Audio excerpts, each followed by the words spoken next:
as Russian officials push U.S. Sen. Rand Paul to help organize a meeting between members of each country's Foreign Affairs Committee. The chairman of the Senate's committee is trying to distance his group from Paul's recent invitation. No invitation has been extended from the Senate Foreign Relations Committee, said a spokesperson for U.S. Senator Bob Corker, chairman of the committee.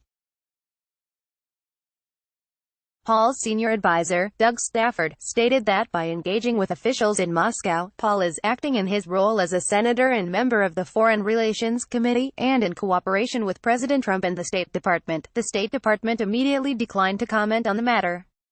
The White House did not immediately return a request for comment.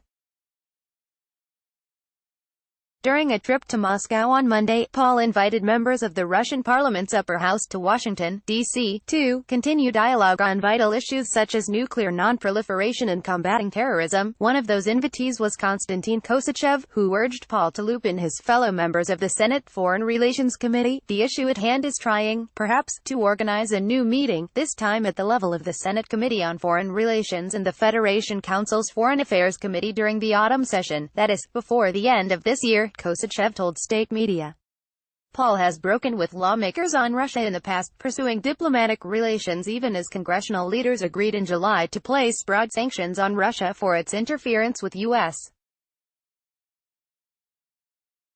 elections. Other senators, most of whom continue to advocate for the same old failed foreign policy that leads to perpetual war, may join in efforts for dialogue, diplomacy, and peace if they see fit, Stafford wrote in a statement. Senator Paul didn't need anyone's permission to extend this invite. Read this. Grimes dismisses GOP complaints about her. Rand Paul beaten, jokes. See also, Mitch McConnell and Rand Paul silent on Donald Trump's Mueller tweets. Paul's trip is not funded by the Senate, but by the Cato Institute, a libertarian think tank co-founded by Charles Koch. On Russia, the Cato Institute encourages policymakers to coordinate with leaders in Moscow on issues like non-proliferation and ending the Syrian civil war.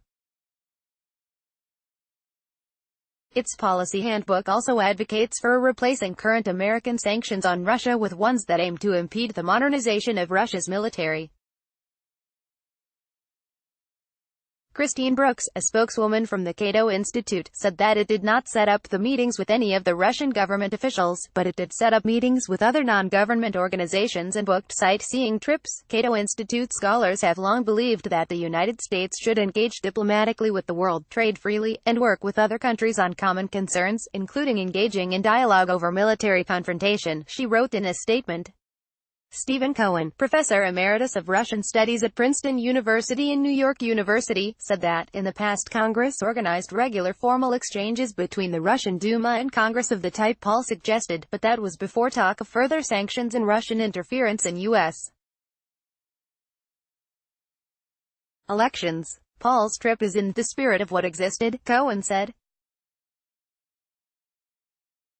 In meetings with Paul, Russian leaders have commented on how sanctions have limited diplomatic relations with the United States. The Trump administration's most recent sanctions against Russia have targeted Russian oligarchs tied to President Vladimir Putin and the companies they control, including oil and gas giants. The sanctions are meant to punish Putin's inner circle for its interference in the 2016 elections. But sanctions were first instituted against Russia by former President Barack Obama in 2014 when Russia annexed the Ukrainian peninsula of Crimea. On Paul's agenda was also a meeting with former Soviet Union President Mikhail Gorbachev. This shows that Senator Paul has a sense of history, Cohen said, adding that Gorbachev remains a symbol of progress in Russia-U.S.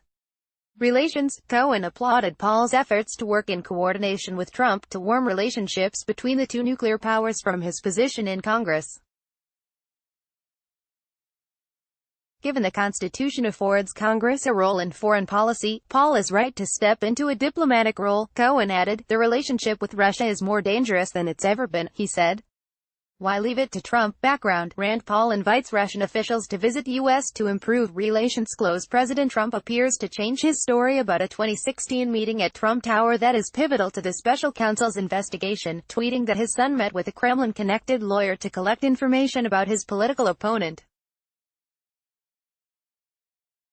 August 6, appreciate or share this story, https://www.courier-journal.com/story/news/2018/08/07/rand-paul-acting-alone-russian-invite-foreign-affairs-says/921514002/